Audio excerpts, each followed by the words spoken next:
Teye Silla Natown Nese Sakuni Uong Tuan Talking so when we dazzle to map. Wazuria Dinga Saka Ludanji Dama only Zadin Night Solo says Swan Chet Johnson at the Nawagama Wotu with young Adin to go. Saka Ludanji, John you look. The Yagalida, Sangamani Kalona, you Madaja made the Yadogodo Sine Ludan, John Dinga, Lodilo Malaiba, the Baluma Male Sine Ludan, John Dinga, Sine Ludan, John Dinga Abadan Balido Malade. Buddha Abadango Ashika Mileka Jala Digni Ona Jinyo Jame Yo Azindiya Buddha Dhamma Azindiya Azindiye Patana Vipago Hodi Azindiyo Yigara Liga Babyora Suro Ayajangoro Yaji Gondo Amajanzi Naimu Majanzi Gombu Majanzi Nai on Leve Gondiga Dinner Day Dhamma Buddha Tabin Yuda Yazwapia Good day Aya Alondo go to Yidom Budem Yazwapia Sura Hopa Mala Logi Logodara Aya Alon Duego Todo Yesura Hopa Malalo Dilo Jansi Viro Mandine Payaye Gondo Diga Majansi Gongu Majansi Nine Gondo Yom Yazwani Bizon de Yazwavia Jerana Tayadom Yajarana Leve Majansi Nine de Gondi ne Bizon Eli Majansi Nine Gondi ne Yezon de Bayajarana, the Yajarana Rigo, Uzome, Luna Mesology, Dobin, Eddie, Majanzi, Nine, Gone, Yezon, Yazwavia, Jarana, the Yajarana Rigo, Uzome, Sology, Dobin, Uzore, Bogori, Malebe, Majanzi, Nine, Julia, Yare. Majanzi Nine Bayago Buzore Bogumaba Joyadre Majanzi Nine Julia Yare Bello Julia Yare Surakan Chabjalum Yahu Elo Julia Yare Tana Sabi Gajara Tadaga Debu Tobiro Dijame Soye Dologa to Dam Yazwabaya the Kingolomya Along do Bawa Donga the Loga Wizaya Saja Menji Chike Bude the Loga Wizaya Saja Memsite a Jinga Galama Loga Mabayaga Lebe Mapundi Bude Payamashi Payamashi Bemerula the Loga Wizaya Saja Menjiga Payago Buzo Jene Yanda Dodibu Buzo Jene Edward Domino Iloga Wizia Zaja Menjinga, Segune Piago Bombore Segune Piago Bombore Bombolo Yala Piago Peme Segune Pisica Boda Rego Bombore Bombolo Yala Pisica Boda Rego Peme Yanda Shimyatigo Leve Segune Bombore Tu say them are more like Yanda Madimia, Bombigo. Allo, Jima be a Gajaro, who's on my payment. Tane, Damada Boda, Tabin Udam Yazwavia, Pisica Boda, Shimyadria. Yahanda, Shimyadria, tu say Gudema, Bombolo Yala, Paya, Pisica Boda, Yandari, Allo Duga, La Pimpe. Jaro Mubabia Benny Beye Beijing Amarovi, Jaro Mubabia Lu. Segune Bombolo Yarem Yazwabia Pisica Buddha Yanadigo, Segune Bepin. I love Ben Baby de Gajaro. Payajangoro Yajine Yanda Jimya Lindum would be Bayman Jigo Leve, Bombore, Segune. ဧကတရားကျော်လောက်ရှိတဲ့မြေခွဲကြီးထဲမှာ9ဧကလောက်ရှိတဲ့ဘုံဗိမာန်ကြီးတဲ့တခန်းတနာနော်ပုံပေါ်လိုက်တာစုလိုမွေးချွန်းလေးနဲ့ပြတ်တတ်လေးနဲ့ဘုံလေးဗိမာန်လေးနဲ့ဝိဇယန္တာရဏဗိမာန်ကြီးတဲ့အဲ့ဒီဝိဇယန္တာရဏဗိမာန်ကြီးကိုစိတ်ကူးနဲ့ပုံပေါ်လိုက်တယ်ပုံပေါ်ပြီးတဲ့အခါကျတော့အဲ့ဒီဝိဇယန္တာရဏဗိမာန်ကြီးရဲ့အထက်မှာအခင်းတွေတန်ဃာတော်အရှင်များရဲ့တည်သုံးဖို့အတွက်အလွန်မတန်မှကောင်းပိညွန့်ပိဆိုတဲ့ပိုးပဲဂရိပါဆိုတဲ့အခင်းတွေကိုခင်းတယ်တန်ဃာတော်တွေတစ်ပါးစီတည်သုံးဖို့အတွက်အခန်းတွေကိုလည်းပဲပန်းစင်းတယ်တန်ဃာတော်အရှင်မြတ်တွေတိုင်ကိုအတွေ့တဲ့ရွှေနဲ့အတိကြီးတဲ့ပလင်တွေတဲ့ဒီလိုလည်းပဲပန်းစင်းတယ်ဘောကမျက်လက်ချက်မှာလည်းပဲဇာပန်းတွေတဲ့တွဲလျောင်ချပြီးတော့တခါတနာဒီလိုလည်းပဲပူဇော်ထားတယ်ဒီလိုလည်းပဲပန်းစင်းတယ်နောက်ပန်းအိုးတွေတဲ့သူ့နေရာနဲ့သူအလှပန်းအိုးတွေလည်းပဲဒီဗိမာန်ကြီးထဲမှာတခါတနာသူကအဲ့ဒီလိုပုံပေါ်တယ်ပြီးတော့သံဃာတော်ရှင်မြတ်တွေကြွရောက်လာတဲ့အခါမှာသောတော်ရည်သုံးမှုတဲ့တောရင်အိုးတွေလည်းပဲသူ့နေရာနဲ့သူထားတယ်ဗိမာန်ရဲ့အပြင်ဘက်နားမှာခြေစင်းကိုအတွက်လည်းပဲခြေစင်းကနေသူ့နေရာနဲ့သူပြင်ဆင်ပြီးတော့ထားတယ်ဗိမာန်ကြီးရဲ့လေးဘက်လေးဓာတ်မှာတော့ဖြင့်အလွန်ကြီးတဲ့ရေကန်ကြီးတွေလေးလုံးတဲ့လေးဘက်လေးဓာတ်မှာရေကန်ကြီးတွေလည်းပဲပန်းစင်းတယ်လေးဘက်လေးဓမ္မရေကန်ကြီးတွေပန်းစင်းပြီးတဲ့အခါကျတော့အဲ့ဒီရေကန်ပတ်တယ်မှာပန်းပင်တွေတဲ့ပန်းပင်တွေရောင်စုံပွင့်နေတဲ့ပန်းပင်တွေကြာတွေကလည်းပဲကြာ9မြို့ရေကန်ထဲမှာပွင့်နေတယ်ရေကန်ပတ်လည်းမှာလည်းပဲပန်းပင်တွေကအကြီးအသေးတဲ့ညောင်များစွာဒီလိုပွင့်နေတဲ့ရောင်စုံတွေပွင့်နေတယ်အဲ့ဒီပန်းပင်အကြီးတွေကပွင့်နေတဲ့ပန်းဝပန်းလေးတွေကလေတိုက်လို့လေလေးနဲ့လွင့်ပြီးတဲ့အခါကျတော့ဘုံမှန်ကြီးရဲ့ပုံမှာဗိမာန်ကြီးရဲ့ပုံမှာသွားပြီးတော့ကြာနေကြတယ်တဲ့အဲ့ဒီမှာရောင်စုံမီးတွေကလည်းထွန်းထားသည်အလန်းနေတကွန်လေးဂုံကားတွေကလည်းပဲစိုက်ထားတာတဲ့ပတ်လည်းမှာတချို့သစ်ပင်တွေပေါ်လည်းပဲစိုက်ထားတယ်တချို့တောင်ကုန်းတွေပေါ်မှာစိုက်ထားတယ်တက္ကံတနာကြီးပြင်ဆင်ထားတာတဲ့တရားမူကြီးတဲ့ဣဇိကဗုဒ္ဓတွေယဟဓမ္မတိမြတ်တွေလာလို့ရှိရင်အဲ့ဒါမြတ်စွာဘုရားသခင်ကိုရောမြတ်ကြီးနေလည်းဝယဟန္တာအရှင်မြတ်တွေကိုဒါကြွရောက်လာတဲ့အခါမှာသရင်သုံးစီဖို့တဲ့ဒါနဲ့သူပြည့်ပြည့်တဲ့ချင်းရောက်လာတော့သမ္မာသမ္ဗုဒ္ဓမြတ်စွာဘုရားသမ္မာသမ္ဗုဒ္ဓသဗ္ဗညုတမြတ်စွာဘုရားရဲ့ပိစိကဗုဒ္ဓရဲ့ယဟန္တာအရှင်မြတ်တွေတဲ့ကြွလာကြတော့ဗိမာန်ကြီးရဲ့တကအကြီးအသေးအသွယ်ကနေပြီးတော့အတွင်းထဲကိုဝင်ပြီးတဲ့အခါကျတော့သောသောကစီမံထားတဲ့ရွှေနဲ့အတိပြည့်တဲ့ပလင်းလေးပေါ်မှာသတင်းသုံးစီတယ်ပလင်းပေါ်မှာသတင်းသုံးစီပြီးတဲ့အခါကျတော့မှအဲ့ဒီမှာသံဃာတော်အရှင်မြတ်တွေကိုစွမ်းတော်ပြင်စက်ကလူတန်းတယ်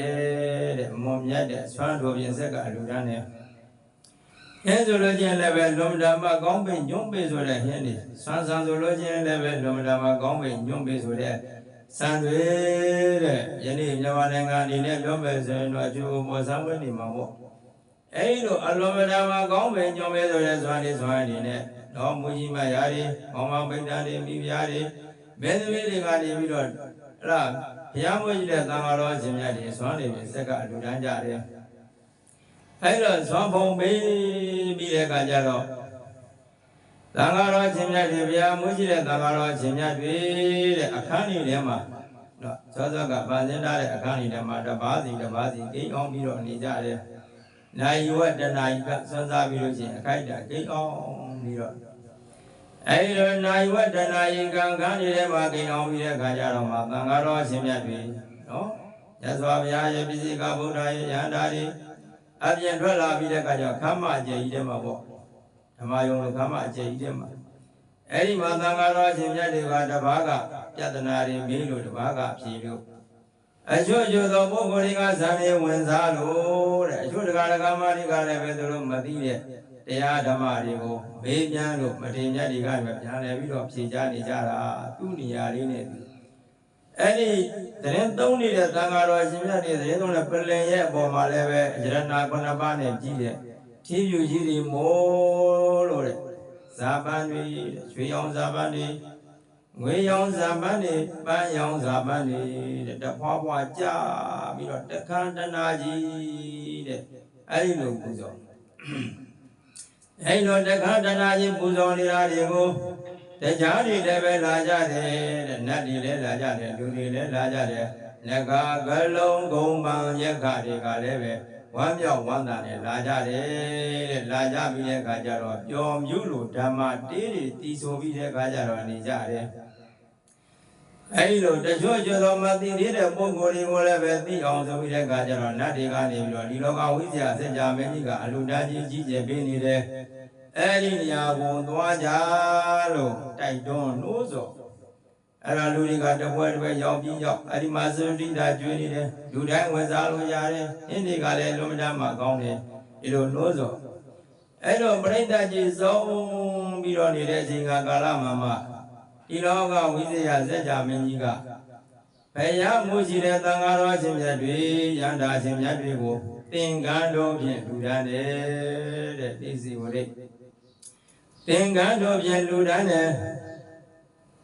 သင်္ကန်းတော်ဖြင့်လူဒန်းပြီးတဲ့အခါကျတော့မှအခုနောက်ဘုံဗိမာန်ကြီးကိုကျောင်းအဖြစ်နဲ့လူဒန်းထားတဲ့ကုသိုလ်ကောင်းမှုရဲ့သင်္ကန်းလူဒန်းတဲ့ကုသိုလ်ကောင်းမှုရဲ့ဘုရားကတွေကိုအခုနောက်ကွယ်လန်းတဲ့ဘက်ကိုရောက်လာကြတဲ့လူတွေနတ်တွေတရားတွေနဂါးတွေကလုံးတွေကိုမာတွေဂန္ဓဗနတ်တွေတဲ့အားလုံးကိုရေစက်ချပြီးတော့အမြတ်တမ်းပေးပြီအဲ့လိုရေစက်ချအမြတ်တမ်းမေးဝေပြီးတဲ့အခါကျတော့ဝမ်းမြောက်ဝမ်းသာတဲ့ပြိဿတွေကသာဓုခေါ်ကြတယ်ဒီလိုလေဒီလောကဝိဇ္ဇာစัจ जा မင်းကြီးကုသကောင်းမှုတွေပြုလုပ်ပြီးတော့တက်တန်းကုန်တဲ့အခါမှာထိုကုသိုလ်ကောင်းမှုရဲ့အထောက်ပံ့ကြောင့်ဒါဝရိန္ဒာနတ်ပြည်မှာနတ်မင်းကြီးဖြစ်တယ်ထိုကုသိုလ်ကောင်းမှုရဲ့အထောက်ပံ့ကြောင့်လူပြည်မှာလည်းပဲတတိမင်းဖြစ်တဲ့ဘဝပေါင်းများစွာဗရေတရေမင်းဧကရေမင်းဖြစ်တဲ့ဘဝပေါင်းများစွာကျေကျေဝရေမင်းဖြစ်တဲ့ဘဝပေါင်းများစွာတရားမင်းကြီးဖြစ်တဲ့ဘဝပေါင်းများစွာတဲ့လူစည်းစိမ်နတ်စည်းစိမ်တွေကိုခံစားစံစားပြီးတော့အခုနောက်ဆုံးဘဝမှာတော့ဖြင့်ဓမ္မတံဗုဒ္ဓသဗ္ဗညုတဂေါရမဘုရားရှင်လို့ဖြစ်ပေါ်လာရတယ်ပွင့်ထုံးပြီးတော့ပေါ်ပေါက်ပြီးတော့လာရတယ်အဲ့တော့ဟောဒီမှာပြောချင်တာကစိတ်ကူးနဲ့လှူဒန်းတဲ့ဒီလောကဝိဇ္ဇာစัจ जा မင်းကြီးလက်တွေ့လှူတာမဟုတ်ဘူးစိတ်ကူးနဲ့ပဲဘုရားတွေကိုပုံပေါ်တဲ့ပင်နဲ့ညာနာတွေကိုလည်းပဲစိတ်ကူးနဲ့ပုံပေါ်တဲ့ပင်နဲ့စိတ်ကူးနဲ့ပဲသွန်ကောနေဘုံဗိမာန်နေနောက်သင်္ကန်းနေတဲ့ကျောင်းသင်္ကန်းတွေလှူဒန်းလိုက်တာတဲ့ဒီစိတ်ကူးနဲ့လှူဒန်းတဲ့ကုသိုလ်ကောင်းမှုတော်မှာဘဝပေါင်းများစွာလူစည်းစိမ်နတ်စည်းစိမ်တွေကိုခံစားစံစားရတယ်ဆိုရင်ဒီကနေ့လက်တွေ့သာသနာနဲ့ကြုံနေတဲ့နော်အချိန်ကာလမှာဥအောင်စိန်တွန်းတော်ခင်စောဝဲမိသားစုတို့ကကျောင်းအတွက်လည်းပဲနဝကမ္မတွေလှူဒန်းတယ်သင်္ကန်းလည်းပဲစိတ်ကူးမဟုတ်ဘူးလက်တွေ့လှူဒန်းတယ်ကျောင်းတွေလည်းပဲနဝကမ္မတွေလက်တွေ့လှူဒန်းတယ်ဆိုတော့အကျိုးကဘယ်လောက်ရမလဲဆိုတာခေါ်ပြလို့ကဏ္ဍချပြလို့မရတော့အောင်အကျိုးတရားတွေရတယ်လို့လူရှင်မိသားစုတွေကဝမ်းမြောက်ဝမ်းသာဖြစ်ရမယ်ခုနဒီလောကဝိဇ္ဇာစัจ जा မင်းကြီးလိုပဲဥပေါင်းစိန်တော်ခင်စောပဲမိသားစုတွေကမြတ်တမ်းပေးဝေလိုက်မယ်ဆိုရင်ဟောဒီကြောက်လာတဲ့ပရိသတ်တွေလည်းပဲထပ်တူထပ်မြအကျိုးတရားတွေရမယ်လို့အဲဒီလိုဝမ်းမြောက်ဝမ်းသာဖြစ်ရမယ်အဲဒီတော့ကျောင်းလူသားတဲ့ပုဂ္ဂိုလ်တွေအားဆိုလို့ရှိရင်တော့ပြင်ပေါ်တိုင်းမှာခွန်အားဗလာတွေကြီးမားတယ်တဲ့အချမ်းရံတွေများတယ်မျက်စိနဲ့ပတ်သက်လို့လည်းပဲအလိုမတမှာကောင်းတဲ့ယောဂမရှိဘူးအဝေးကိုပေါက်တွင်းပြီးတော့မြင်နိုင်တယ်နာမည်ကုံတဲ့နေလည်းပဲကြောစောတယ်သူတော်ဘာတွေတဲ့လည်းပဲအစင်လာမယ်သူတော်ဘာတွေတဲ့လည်းပဲနော်အဲ့သက်ရှိမယ်ယောဂကင်းကင်းနဲ့အသက်ရှိမှာတချို့ကအသက်တော်ရှိတယ်တည်းပဲကြောမှာအေးပြီးတော့ဒီလိုကြီးသက်ရှိတာကြတော့လည်းမကောင်းဘူးပေါ့အဲ့တော့အခုကကြမ်းကြမ်းမာမာနဲ့သက်ရှိမယ်တဲ့ရုပ်ရည်ယူဝကရာအပြည့်လည်းပဲသူတော်ဘာတွေတဲ့တာလုံးပဲသောမောမေကုံအပ္ပဒတွေသူတော်ဘာတွေတဲ့တာလုံးပဲနာမည်ကုံတဲ့တွေကြော်စောမယ်ဂျာဓုဒါနန္ဒတွေလည်းပဲဩဇာအာဏာတွေလည်းပဲသူတော်ဘာတွေတဲ့ပို့ပြီးတော့ကြီးမားခြင်းဆိုတဲ့အကျိုးတရားတွေကိုရတယ်လို့ဝမ်းမြောက်ဝမ်းသာဖြစ်ရမှာလားမဖြစ်ရမှာလားဖြစ်ပြီးတဲ့အခါကျတော့ဟောဒီဝါဆိုလျာသင်္ကန်းလူဒန်းတဲ့ပုဂ္ဂိုလ်တွေဟာ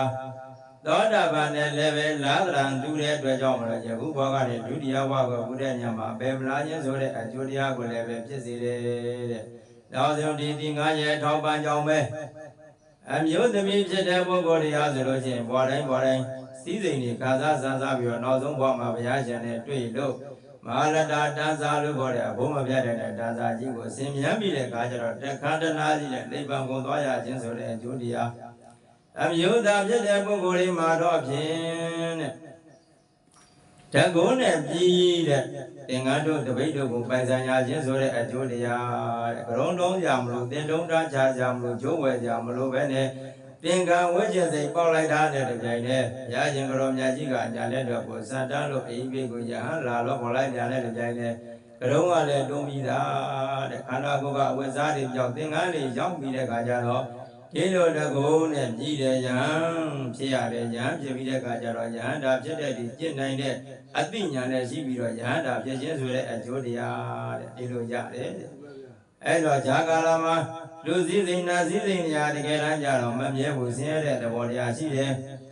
မမြဲတဲ့သဘောတရားကိုလည်းပဲသိရမယ်ဆင်းရဲတဲ့သဘောတရားကိုလည်းပဲသိရမယ်သို့တော်လည်းပဲဟောဒီလူစည်းစိမ်လူပြည့်ပြီဆိုရင်လည်းပဲလူစည်းစိမ်ရှိမှသာလဲရင်တဲ့လူလည်းတန်းလို့ဖြစ်မယ်သီလတွေလည်းဇောက်တွေလို့ဖြစ်မယ်သူတော်ဘာတွေကလည်းပဲကိုယ်ကိုရိုးသိမယ်၊ကိုင်းကြမယ်ဒါကြောင့်လို့မမြဲတာကတော့တစ်ပိုင်းမမြဲခြင်းသဘောလို့သတ်မှတ်ပြီးတော့ဒီစည်းစိမ်တွေလည်းပဲငါတို့ရပါလားနတ်ဖြစ်တဲ့ကံမှာလည်းပဲနတ်စည်းစိမ်တွေရပါလားအဲ့တော့လူပြီးတဲ့ပုဂ္ဂိုလ်လည်းပဲယုံနေတာမမြဲဘူးအဲ့လူကံတဲ့ပုဂ္ဂိုလ်လည်းပဲယုံနေတာမမြဲဘူးလူပဲဝတ္ထုလည်းပဲမမြဲဘူးလို့အနိစ္စသဘော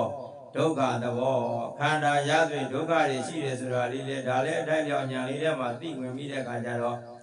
ဒီလိုလေးလည်းပဲလူသားရမယ်တဲ့